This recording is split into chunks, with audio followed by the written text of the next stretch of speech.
कि कुंभ की कहानी समुद्र मंथन से जुड़ी है। समुद्र मंथन से पहले महर्षि दुर्वासा के बारे में जानना जरूरी है।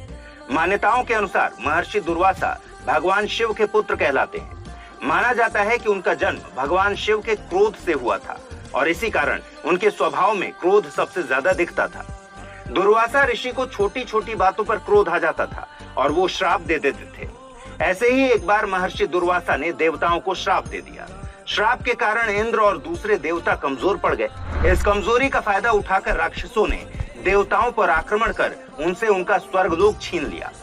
इसके बाद सभी देवता मिलकर भगवान विष्णु के पास पहुंचे और उन्हें पूरी बात बताई। तब भगवान विष्णु ने देवताओं से कहा कि आपको असुरों को हराने के लिए अमृत की जरूरत है और इस अमृत को आप क्षीर सागर का मंथन कर निकाल सकते हैं, लेकिन इस काम को करने में आपको दैत्यों की मदद लेनी पड़ेगी। अमृत पीकर देवता अमर हो जाते और असुरों को आसानी से हरा देते। भगवान विष्णु के ऐसा कहने पर सारे देवता राक्षसों के साथ समझौता कर अमृत निकालने की कोशिश में लग गए। समुद्र मंथन के लिए वासुकी नाग को रस्सी बनाया गया और मंदराचल पर्वत को मथनी बनाया गया। समुद्र मंथन से कुल 14 चीजें निकली। सबसे पहले निकला था हलाहल विष, जिसको गले में धारण कर शिव जी नीलकंठ कहलाए। इसके बाद कामधेनु गाय, ऐरावत हाथी, कल्प वृक्ष, अप्सरा रंभा, माता लक्ष्मी, पांचजन्य शंख, पारिजात वृक्ष, शारंग धनुष जैसी दूसरी चीजें निकली और लास्ट में निकला अमृत कलश। जब अमृत कलश निकला तो उसे पाने के लिए देवताओं और दानवों के बीच संघर्ष शुरू हो गया। इस बीच जयंत ने अमृत कलश उठाया और वहां से भाग गए। जयंत भगवान इंद्र के बेटे हैं। अब राक्षस पड़ गए जयंत के पीछे।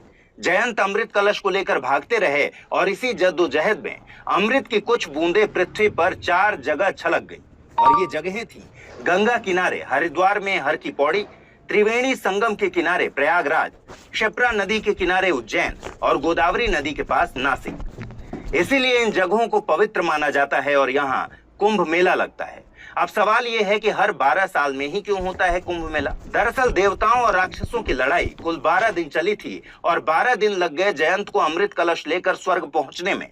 इसलिए कुंभ भी 12 होते हैं। इनमें 4 कुंभ धरती पर होते हैं और 8 देवलोक में। ऐसा माना जाता है कि देवताओं का एक दिन पृथ्वी के 1 साल के बराबर होता है। इसीलिए कुंभ मेला भी हर 12 साल में मनाया जाता है। यानी ये भी कहा जा सकता है कि हर 3 साल में इन चारों जगहों पर कुंभ मेले का आयोजन होता है। कुंभ मेला 4 प्रकार का होता है: अर्ध कुंभ, कुंभ, पूर्ण कुंभ और महाकुंभ। कुंभ मेला प्रयागराज के अलावा हरिद्वार, नासिक और उज्जैन में भी लगता है। यह मेला हर 12 साल में ऑर्गेनाइज किया जाता है। इसके लिए चारों जगहों को बारी बारी से चुना जाता है। अर्ध कुंभ मेला इसलिए लगता है क्योंकि इसे कुंभ मेले का आधा चक्र मानते हैं, इसलिए ये हर 6 साल में मनाया जाता है। हालांकि अर्ध कुंभ मेला केवल 2 जगहों पर ही लगता है, हरिद्वार और प्रयागराज।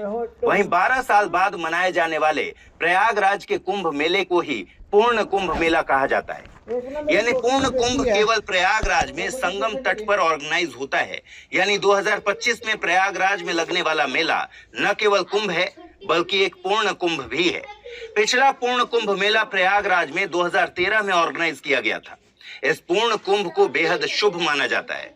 इसी तरह हर 144 साल के बाद जो कुंभ मेला लगता है उसे कहते हैं महाकुंभ। यानी 12 पूर्ण कुंभ के बाद एक महाकुंभ लगता है, लेकिन यह सिर्फ प्रयागराज में ही लगता है। अब चूंकि महाकुंभ 144 साल बाद लगता है, इसलिए ये बेहद खास होता है।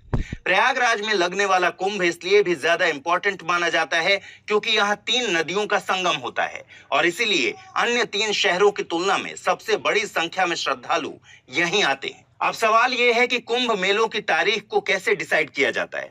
देखिए, कुंभ कहाँ ऑर्गेनाइज होगा ये डिसीजन कुछ खास ग्रहों की स्थिति, खगोल विज्ञान, ज्योतिषीय गणना और धार्मिक मान्यताओं के आधार पर लिया जाता है। हालांकि इसके पीछे भी समुद्र मंथन और अमृत वाली ही कहानी है। जब अमृत कलश की छीना झपटी हो रही थी तब सूर्य, चंद्र और बृहस्पति देवों ने इसकी रक्षा की थी। इसलिए जब वर्तमान राशियों पर यही रक्षा करने वाले ग्रह आते हैं तो कुंभ का योग बन जाता है। यानी जिस साल जिस राशि पर सूर्य, चंद्रमा और बृहस्पति का संयोग होता है, उसी वर्ष उसी राशि के योग में जहां जहां अमृत बूंद गिरी थी वहां वहां कुंभ मेला लगता है और ये योग हर 12 साल में बनता है। विष्णु पुराण में श्लोक के माध्यम से इन ज्योतिषीय योग के बारे में बताया गया है। आप स्क्रीन पर इसे देख पा रहे होंगे। नासिक कुंभ के लिए ये योग है। उज्जैन में लगने वाले सिंहस्थ के लिए ये योग बताया गया है। प्रयाग में लगने वाले कुंभ के लिए ग्रहों का योग ऐसा होना चाहिए और लास्ट में हरिद्वार के लिए ये होना चाहिए। इन श्लोक